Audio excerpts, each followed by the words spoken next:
Hello बच्चों, चलिए प्रश्न को पढ़ते हैं। उस विधि का नाम बताइए जिसके कारण आनुवंशिक स्थिरता, वृद्धि, अलैंगिक प्रजनन, पुनरावृत्ति तथा कोशिकाओं का प्रतिस्थापन होता है। तो बच्चों, प्रश्न में हमसे यहाँ पर उस विधि का नाम पूछा गया है जिसके कारण आनुवंशिक स्थिरता, वृद्धि, अलैंगिक प्रजनन, पुनरावृत्ति और कोशिकाओं का प्रतिस्थापन होता है। तो चलिए बात करते हैं इस प्रश्न की मुख्य अवधारणा। तो बच्चों, कोशिका विभाजन जो है क्या होता है?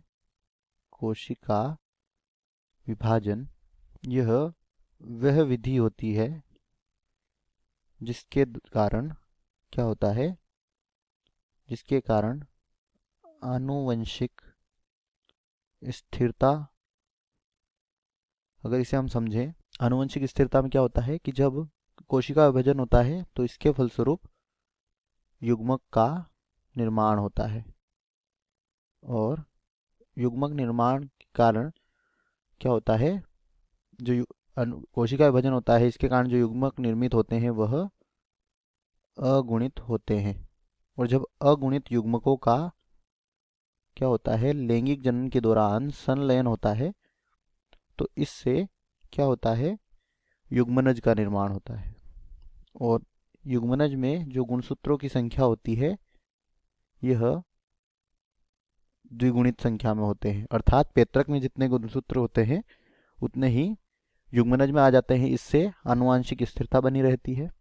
दूसरा, वृद्धि।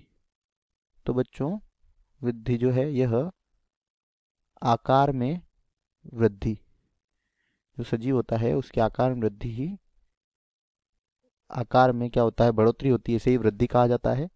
और वृद्धि जो है यह भी कोशिका विभाजन के कारण होती है, क्योंकि जब कोशिका में क्या होता है, समसूत्री विभाजन होता है, तो इसके फलस्वरूप एक कोशिका से दो कोशिकाओं का निर्माण होता है, और इस प्रकार से उनका क्या होता है? गुणन होता रहता है। तीसरा, अलैंगिक जनन। तो बच्चों, जो क्या होते हैं? निम्न जीव होते हैं, यानी कि सूक्ष्म जीव जैसे कि जीवाणु, इनमें अलैंगिक जनन पाया जाता है, और इसके फलस्वरूप वह अपनी संख्या में क्या करते हैं? वृद्धि करते हैं। पुनरावृत्ति।